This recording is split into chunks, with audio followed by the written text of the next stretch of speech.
Hello, hello, hello, hello. Welcome back to my channel. It's your girl Mina, baby, back with another story time. And yeah, today is Monday, August 26th, and it's a beautiful, beautiful Monday. Um, Great weather out here.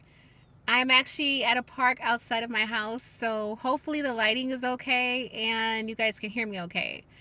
If you're new to my channel, I'm new to the whole YouTube world, so I'm not good with the editing and different things like that. But if you're new to my channel, welcome. And if you're a returning subscriber, thank you. Thank you for your support. If you're new to my channel, though, I want you to hit the subscribe button, like my video. That just lets me know that the information that I'm putting out here is getting to you or you're interested and things like that. So, um, yeah, today is a long day, so I hope I don't sound, I don't know, tired because I'm tired, you guys. I have children. I have two girls, and I'm teaching one how to drive. One has just started back school. She's ninth grade and, well, 10th grade. Sorry, she's out of ninth grade. She's 10th grade now.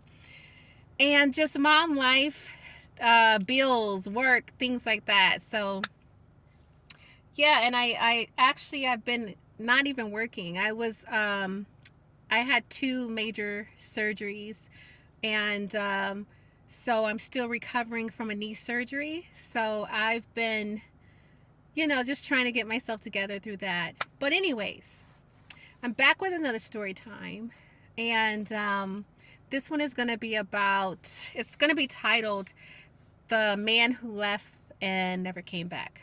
And so, if you're new to my channel, just to give you a little backstory, I'm from overseas. Hi, I'm Mimi or Mina.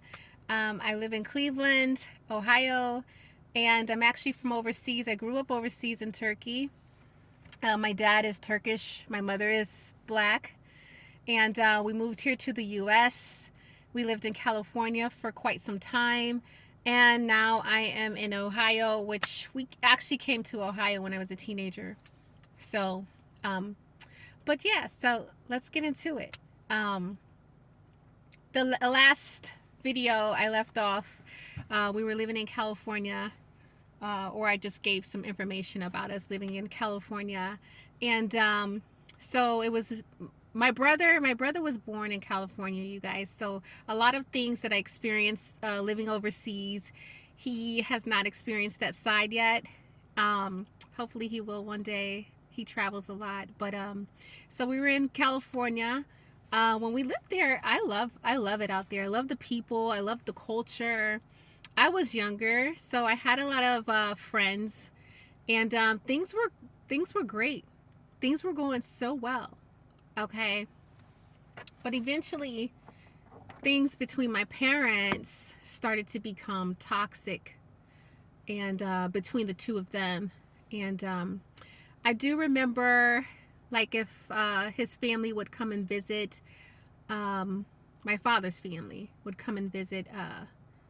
How mean they were to my mom. They didn't really care for my mom because she wasn't of their culture. And also, she was Christian. And if you guys don't know anything about Turkey, Turkey is a Muslimic country. And so back then, I haven't visited in a while, so I don't know if there are still some people like that, but it's racism everywhere. But back then, it was a thing where they wanted you to date your own culture and be within your own culture. Well, my dad, by him marrying a black woman, his family was already not fond of that, one. And then he converted from being Muslim over to Christianity. So at that point, they were just, very pissed off, ticked off, didn't want anything to do with us, and didn't want anything really to do with my mom. So moving forward, they had a lot of issues with that.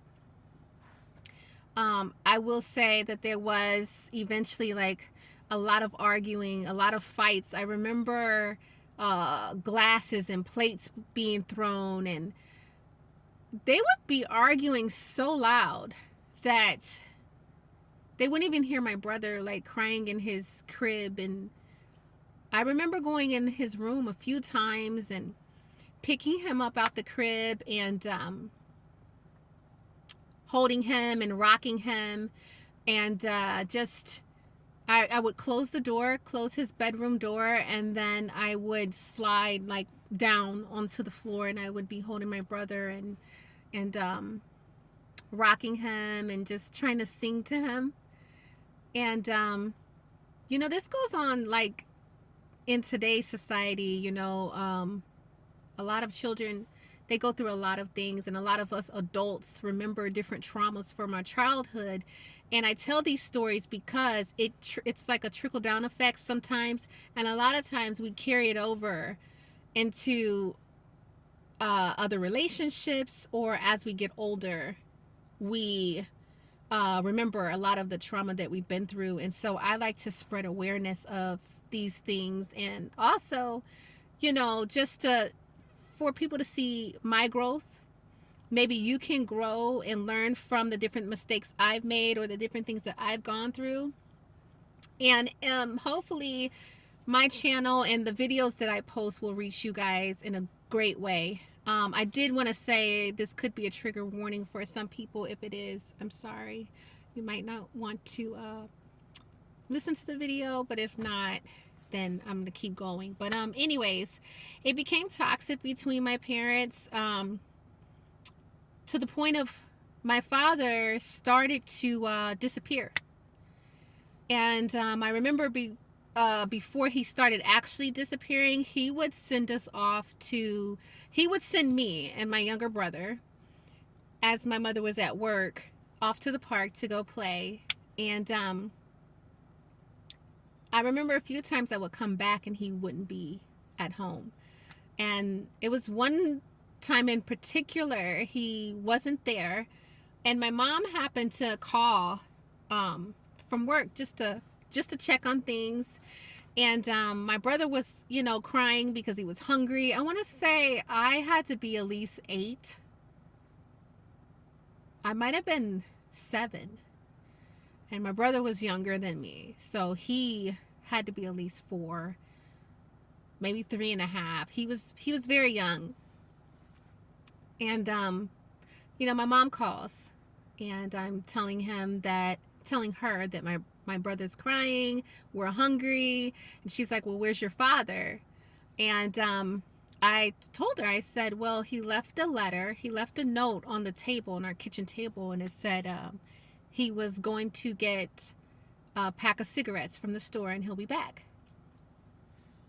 So my mom just, simply just tells me what to get to fix in the house for me and my brother, and she'll be home after a while. And I did that, and then it was like maybe an hour later she calls, and she's like, hey, where's your dad? And I said, well, dad went to the store, and he's still there. And she said, it doesn't take that long for your dad to come back from the store. And you guys, when I was younger, some things I think back and I'm like, darn, how didn't I catch that? But I was a kid. I was an innocent child. I didn't know exactly what was going on. I didn't understand anything. All I knew is he said he went to the store to get cigarettes and he wasn't back yet. So I want to say that night, they were arguing again. And a few days later, like my dad, I just remember he just wasn't there. And, oh, my lighting was going down. Sorry. So my dad wasn't there. And, hold on, guys. I just want to make sure my lighting's good. Sorry. So I remember walking past my mom's room, and she was sitting on her bed and she was crying like really, really hard. And I walk in there and I say, Mom, what's wrong? What's going on? And she was crying and she was on the phone. And I realized she was on the phone with my father. And she simply looked at me and she said, your father's leaving us. And I remember the confusion I had. I remember the hurt that I had. Um, at that moment, I didn't understand because, like I said, I was a kid. I don't know why you're leaving or why he's leaving and things like that. But I just know I broke down crying. And I heard him say, let me speak to her. And he got on the phone with me and he promised that he wouldn't leave. And he's saying, Daddy's not going anywhere. I'm not leaving you and things like that. And you guys, I feel like my lighting is bad. Hold on one second. I want to get more in the sun. So let's drive a little bit. Sorry. And I'm not I'm not redoing this video because I swear I feel like I redo videos often trying to get you guys like the best lighting and stuff. So let's go. Okay. So I think this is better. Anyways, I know you'll tell me if it's not. So he said he wasn't leaving and we hang up the phone, but I want to say like days later he still wasn't home. And eventually, and I asked my brother, does he remember some of these events? And a lot of them he was just too young, he doesn't remember. But I remember a few days later, she just looked real angry. She started packing me and my brother's things up. She got us suitcases, packed everything in a suitcase, and we got in a car, and she begins driving off, and she drove us to like this high rise. And she gets me and my brother out, and my brother's to the left of me, and she sits our suitcases in front of us. And I remember her looking up. So I look up and I see my dad and a woman standing next to him that looks more like him, his culture. And my mom looks up and she says, so if you're going to leave me, you take your goddamn kids with you. And she got in a car and she left. Okay. So the lady and my dad comes down, and I still didn't get it though. I didn't understand like who this lady was. I didn't understand that this is his girlfriend slash mistress, and I didn't know what was going on. All I don't understand is why she left us there and why did she just leave. So I remember the lady was really, really nice. I mean, she made us Turkish foods. She did my hair. She took me and my brother down to play with the other kids in the pool. And we stayed there a few days. And eventually, my dad ended up taking us back home. But on the ride there, he was asking me, you know, did I have a good time? Did I enjoy myself? How did I like being over there?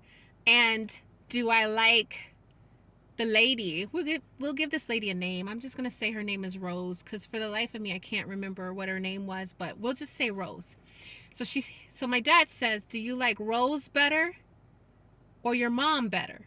Being with your mom better? And so for me, I just felt as though I wanted my dad back, and I was just going to say whatever it was that I thought he wanted to hear so that he won't be mad at me anymore. And I told him that I liked Rose better. Okay, so we go home, and my dad leaves again. And eventually he comes back, and I know that I overheard him saying that he was packing his things. Okay. So they get into this huge fight, you guys. This huge fight.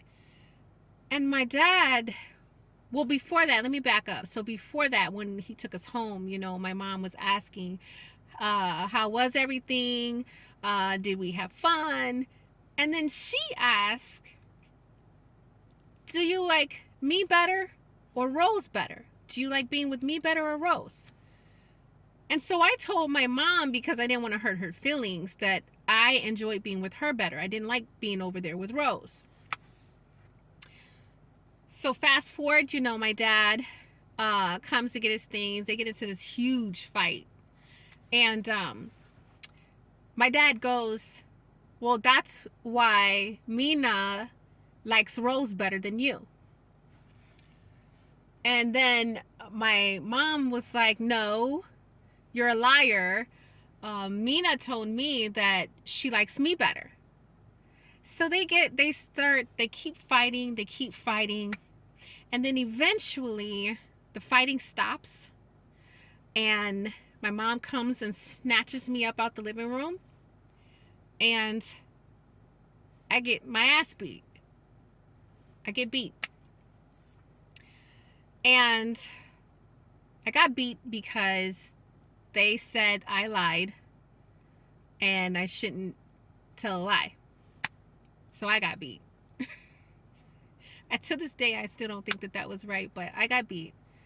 And eventually they decided to go ahead and separate.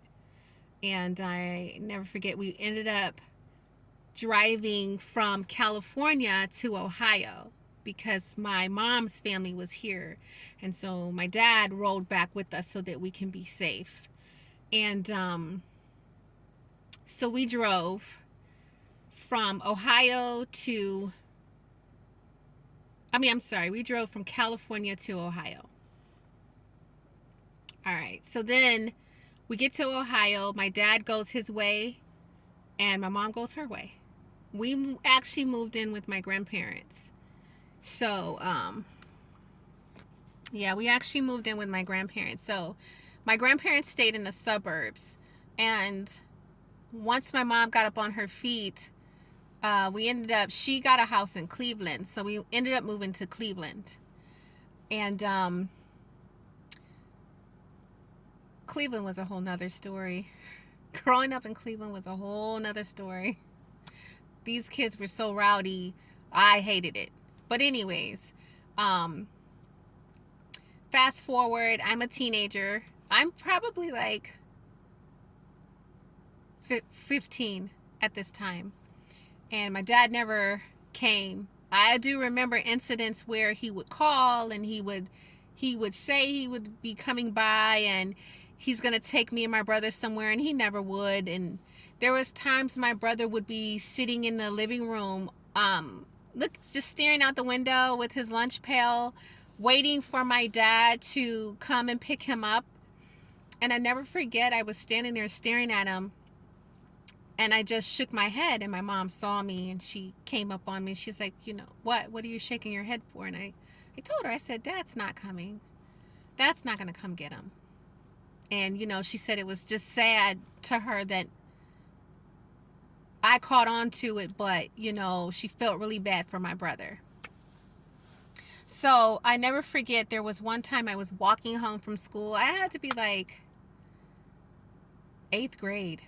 I was 8th grade. I was walking home from school, and my dad was a Mustang man. That was his favorite car. And he had this very distinct Mustang at that time, because I saw him drive by our house a few times. Got my coffee. And this one particular time, I was actually walking home, and he was driving past. And I was so excited. I was, Dad, just, hey, Dad. And he kind of like slowed down, and I could see him looking out of his rearview mirror. And I'm like trying to run to get to his car, and the man just pulls off, and he kept going. Never came back. Excuse me. And the times that he did try to come back, my mom, she had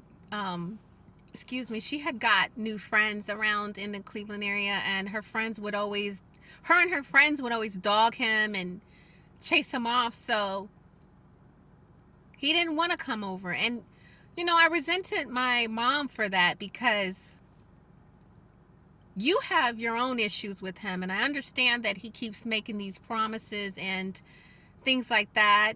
And I know that she was trying to protect us, but I wanted to have a relationship with my dad. I wanted to see my dad. I wanted to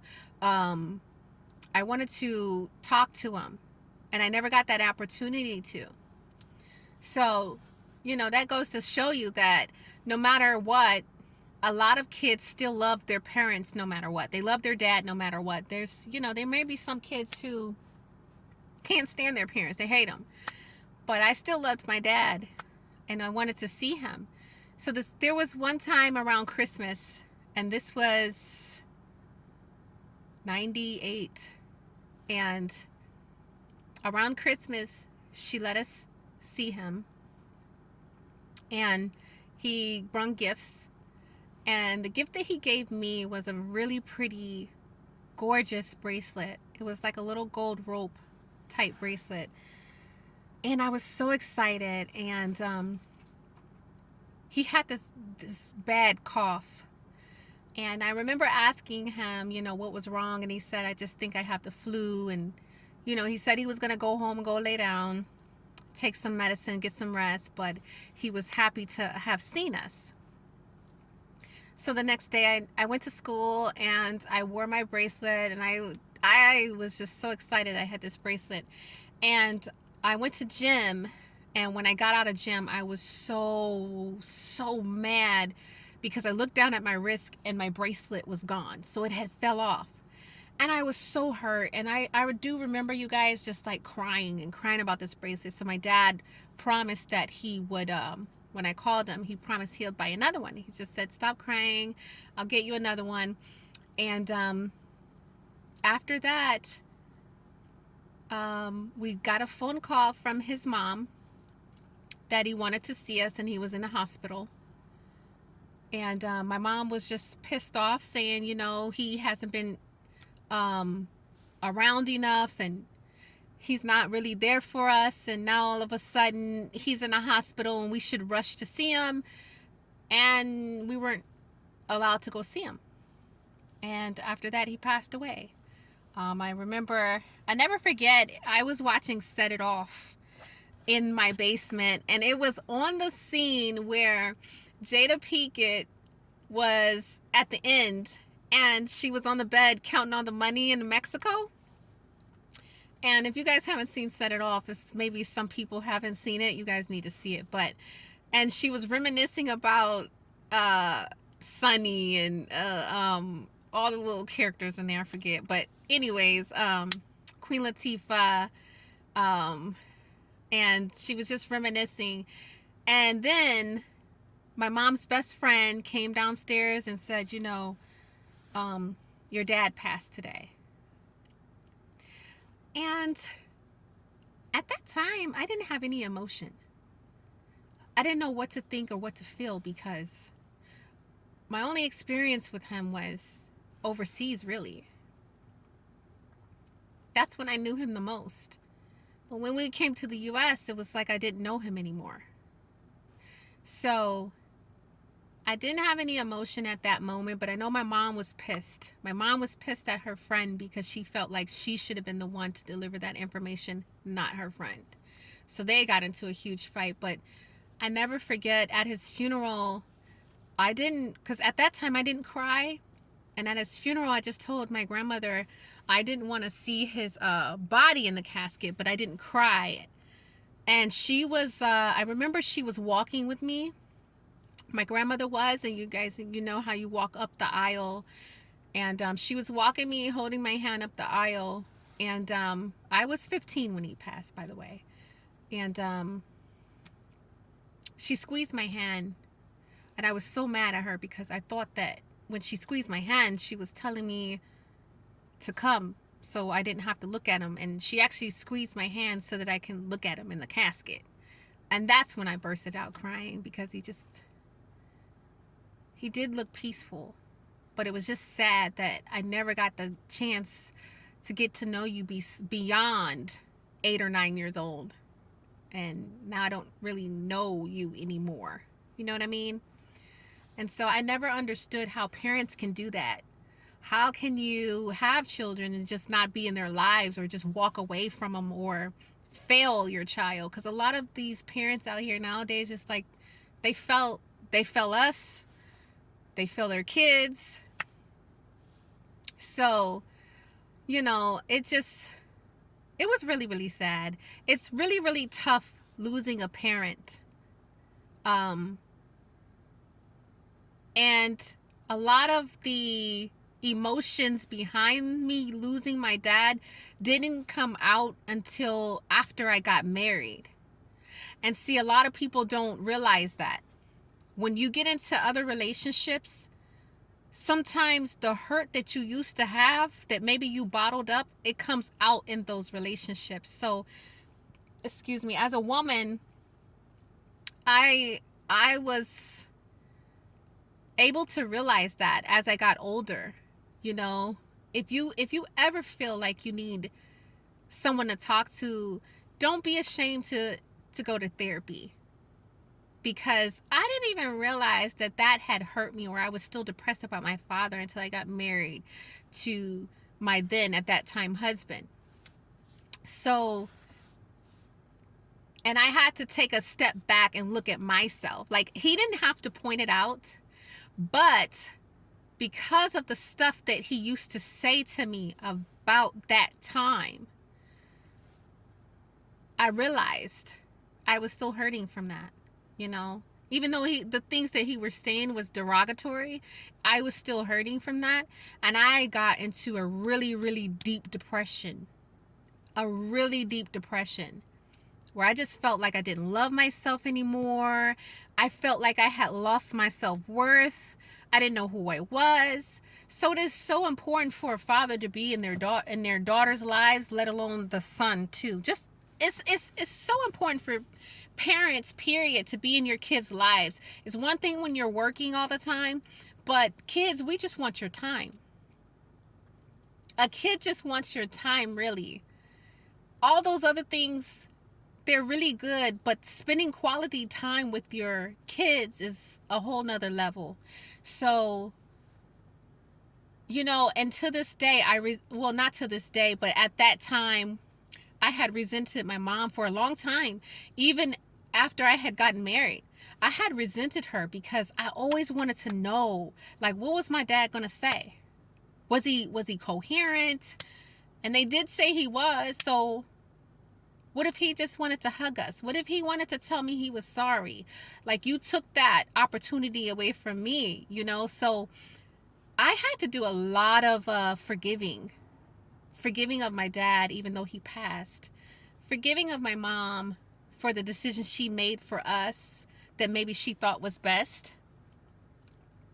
I had to do a lot of soul searching throughout my years. And so, and I did do therapy and things like that, but I just wanted to tell this story to hopefully reach you guys. Anybody who's going through that, or who has gone through that, or even the loss of a parent. And both of my parents are deceased. So if you want to hear the story about my mom, hers was a lot more tragic. And growing up with her, there was a lot of abuse. So I can get into that as well. But I just want to tell you guys out there that anyone who comes across this video, you are worth something. Don't ever let anyone, let alone family, make you feel like you have no self-worth. And because that does affect you. It affects all the decisions you make. There's some things I look back at and I'm like, why the heck would I do that? Or why was I thinking that way? And it stems from childhood. And I never knew that before. Like, we always say, well, this is just me. This is just who I am. And no, half the time it's not. It's who we become because of what we've gone through. So I just want to tell you guys, you are worth living. Don't ever think that you should just give up at life, that you should just leave and end life, or that no one cares, because you are worth it. No matter what anyone says or whatever you've gone through, you have to believe in yourself and know that you're worth everything that you've gone through, but you're worth more than that. You know what I mean? You're worth way more than that. And what you've gone through is just your story. It's not who you are. So I want to send all my peace, my love, my blessings out to each and every one of you. And just to let you know, I'm rooting for you. I pray that you all root for me too, because I'm still on a journey of healing. And let's just heal together. Let's go through some healing and some and get peace. I'm still wanting more peace into my life. Because as you go on, you're going to go through other things where you don't feel like you're at peace, and then you always feel like you want to be at a certain point before you reach a certain age. And I just want to say, it doesn't matter what age you are or when you start whatever you want to do, just go ahead and do it.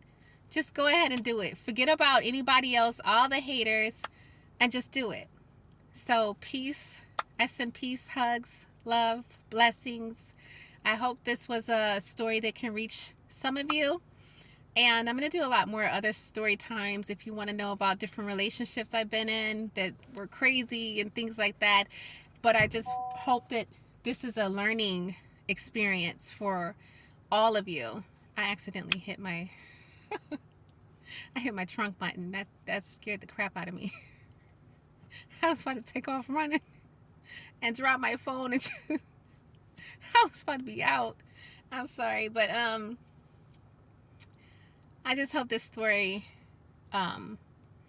wasn't too much of a trigger, but to reach those young girls out there who was yearning for their father's love and just to hug him, just to have a relationship with him. I'm pretty sure a lot of people can relate to me, even guys that wish they had their dads in their lives. And it feels like you have no self-worth, but you do. You really, really do. We can't change what we've gone through, and we can't change the relationships we had with our parents, but we can change how we move forward. Always remember that. And I love you guys, and I hope that you enjoyed this video. If you stay to the end of this video, thank you. And hit the subscribe button. Share my video. Maybe it can help other people. And until next time, I will still upload once a week. And, the more subscribers and likes I get, I know that you're interested, and I'll tell more and more stories. Alrighty, guys. Love you. Have a good day.